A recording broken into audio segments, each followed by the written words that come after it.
ভিডিওটি শুধুমাত্র বিনোদনের জন্য, কেউ সিরিয়াসলি নেবেন না, দেখুন আর ভুলে যান। বৌমা একটা কথা বলবো তোমাকে।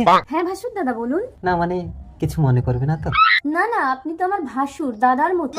বলছি একটু কাপড়টা তোলো না দেখি। কাপড়টা ধরে মানে কি?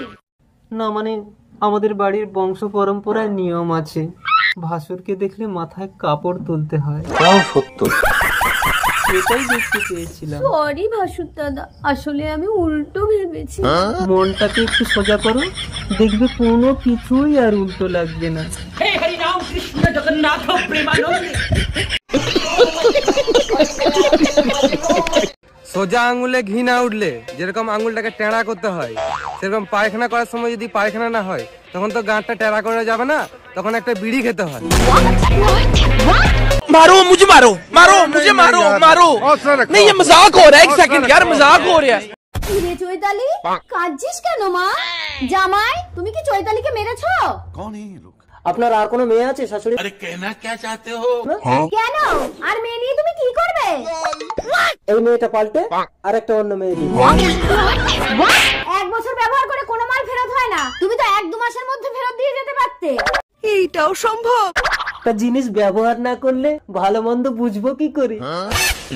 কেন, আমার চৈতালি কিসে খারাপ? আজ 1 বছর ধরে এত পরিশ্রম করে একটা বাবা হতে পারলাম না। এই খেজুর, মা এসেছে। ও মা, এতদিন কোথায় ছিলে? দুধ খাবো। এই বাচ্চাটা কার? এই নাও জামাই, এই বাচ্চাটা নিয়ে যাও। কেন আমি লোকের বাচ্চা নেবো কেন?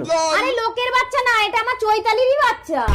তার মানে চৈতালির বিয়ের আগে বাচ্চা হয়েছিল? এবার বুঝতে পারছো?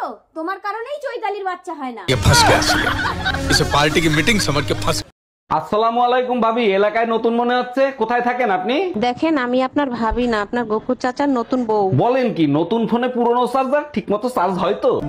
কি আরে বলুন কি? এই নতুন ফোনে পুরনো চার্জার ঠিক মতো চার্জ হয় তো? তোর চাচারে যায় জিজ্ঞাসালা লুচ্চা বেটা।